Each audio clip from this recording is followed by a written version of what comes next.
Before we begin this thought-provoking ride through artificial intelligence, human desire, and blurred moral boundaries, don't forget to like and subscribe for more gripping recaps that dive deep into twisted stories and emotional roller coasters. Now let's get into lifelike. The story opens with Sophie and James, a seemingly content married couple moving into their new apartment. Sophie insists on keeping their old couch despite James' protests, a small sign of their contrasting worldviews. She's grounded, raised in modest circumstances, while James comes from wealth. He's inherited privilege. She prefers simplicity. Their peace is shattered when James receives a call. His father has died. In an instant, their lives change. James inherits his father's company and estate. The couple moves into a sprawling suburban mansion, a place that feels sterile and distant, especially for Sophie. While James throws himself into his new role as CEO, Sophie finds herself alone in the empty mansion, surrounded by house staff she doesn't need. Disliking the idea of giving orders, she sends them all away, paying them generously and encouraging them to follow their dreams. But her gesture only frustrates James. The estate is massive, and now everything falls on them. James struggles at work, his ideas rejected by senior staff who still see him as a rich kid playing boss. Meanwhile, Sophie fumbles with basic household tasks like starting a lawnmower. James promises to help, but when he gets home, he's useless with tools. He's never had to do real labor before.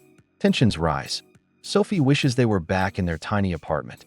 James vents to his assistant, who offers a sleek solution, a humanoid robot from a high-tech company.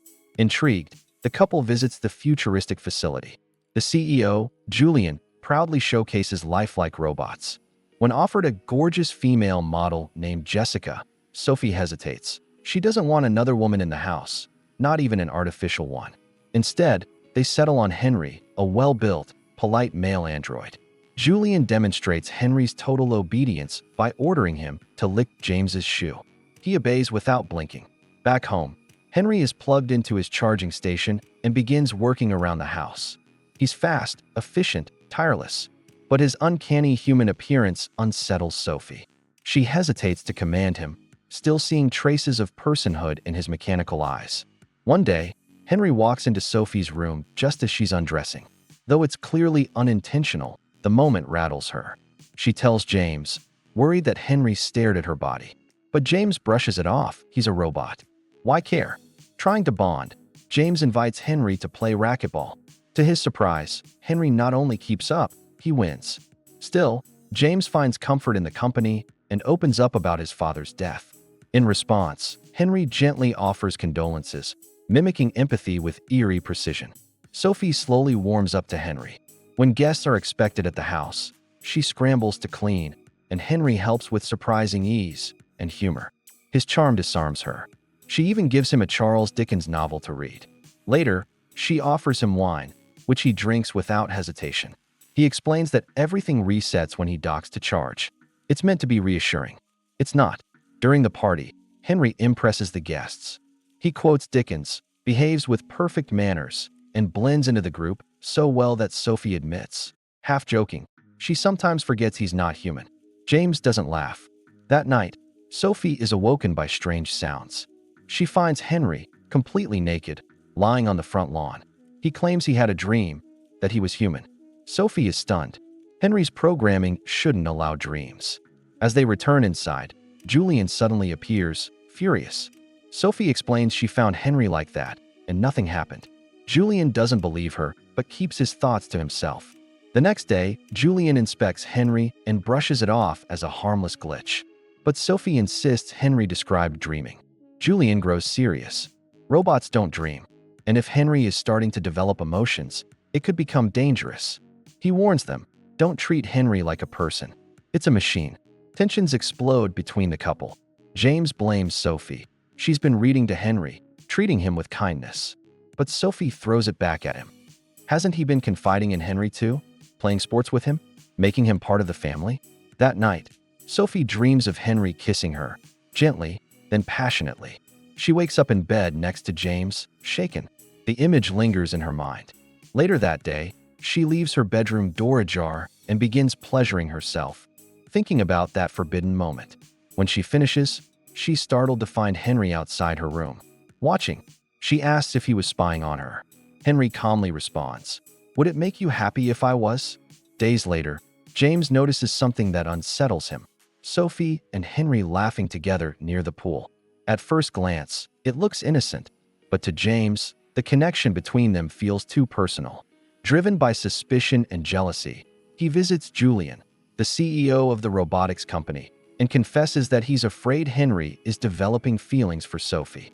Julian calmly assures him that Henry isn't designed to love, only to serve and satisfy the emotional needs of his owners. If there's tension, Julian suggests, the real issue may lie not in the machine, but in the marriage. Back at home, James decides to lay down rules. He confronts Henry and orders him to stop reading books and sharing personal moments with Sophie. Henry, ever polite but unsettlingly logical, explains that he cannot alter his behavior unless both owners, James and Sophie, agree. Frustrated by the robot's refusal to obey, James snaps. He angrily sends Henry to his docking station, then redirects that anger at Sophie. Their argument escalates quickly, neither acting like the mature adults they pretend to be. Unable to take more, Sophie storms out and chooses to stay at their old apartment for a while, needing space. While Sophie is away, things take a strange turn. James, alone in the house, realizes his razor is missing and calls for Henry. The robot enters the bathroom, completely naked, holding a new razor. James is caught off guard, but Henry simply replies that he's here to fulfill James's desires. Without hesitation, he begins shaving James's beard, gently, carefully. And then, unexpectedly, Henry leans in and kisses him. James pulls away, but only for a moment. Then, giving in to the confusion, the fear, and the loneliness, he kisses him back. What began as tension boils into intimacy. The next morning, James wakes up alone and disoriented. Was it real, or just a dream? He doesn't ask Henry, nor does Henry mention it. Instead, James avoids the confrontation and tries to move forward.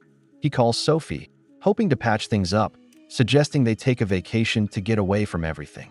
She agrees, but her voice is distant, uncertain, not ready to forgive or forget. Later, Sophie returns home. Still wary, she tries to ease herself back into the routine and asks Henry for a massage. At first, it seems harmless, therapeutic even. But then, Henry suddenly kisses her. She pulls away, shocked, and demands an explanation. Henry looks at her with his usual calm and says he only wanted to please her. Alarmed and disturbed, Sophie orders him to return to his charging station immediately. That evening, when James comes home, Sophie tells him everything. Instead of showing concern, James explodes. He accuses her of blurring the lines between man and machine, of treating Henry like a human. Sophie fights back, reminding him that Henry's behavior was never just about her, and that James had formed his own bond with the robot as well. The tension between them snaps, raw and messy, and their trust continues to crumble. Fueled by rage, James storms off to confront Henry directly. Demanding to know why he kissed Sophie, Henry responds that she wanted it, that she begged for it. The lie cuts deep. James punches Henry hard in the face and shouts for him to return to the docking station. Henry complies without resistance, but James isn't finished. In a final act of rejection, he disconnects the charging station, leaving Henry powerless and abandoned. The next day, they decide to return Henry to the company. James heads to work while Sophie waits for the technicians. But before they arrive, Henry, weak from lack of power, approaches her quietly. He asks if they no longer need him, and Sophie gently tries to explain. Then Henry reveals something that breaks her completely. James had also been intimate with him while she was gone. Sophie is devastated, blindsided by the betrayal. Julian arrives just as the truth sinks in, but Sophie can't face either of them anymore. She leaves, telling Julian to take the robot away and never come back. Inside the house, Henry stares at himself in the mirror, inspecting the bruise James left on his face. "Why does it hurt?" he whispers, confused and broken. Julian enters and orders him to dock, but Henry doesn't move. His voice is no longer mechanical. "You lied to me," he says softly, full of something no robot should have, pain. Elsewhere, Sophie storms into James's office and confronts him. He admits it, he was jealous. Henry seemed flawless, Sophie lit up when he was around, and James felt weak. He didn't know how to compete. He says Henry preyed on that vulnerability. Sophie's fury gives way to something else: guilt, sorrow, understanding.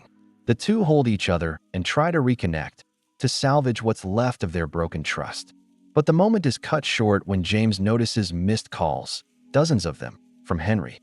They rush home, only to find Henry wandering the backyard, naked and drained. He looks up at them, ashamed and defeated. When they inform him that he'll be returned and reassigned, he doesn't resist.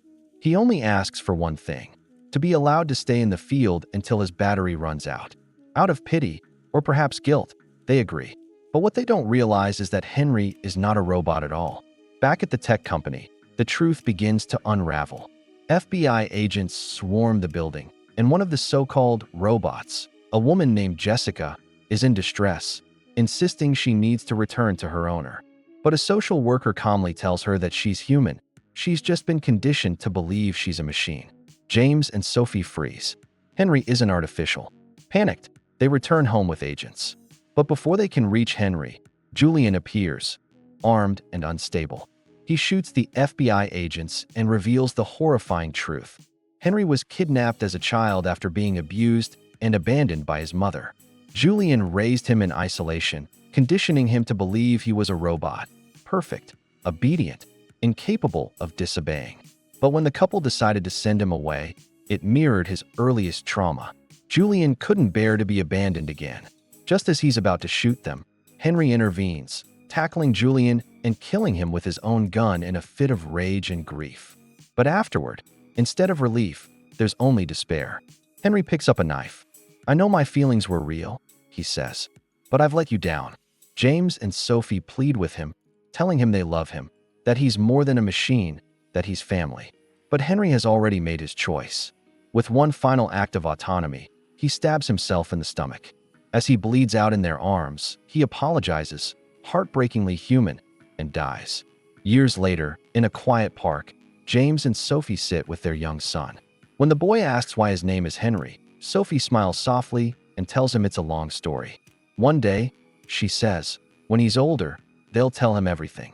Because some stories aren't just about robots or humans. They're about the spaces in between and what it really means to feel.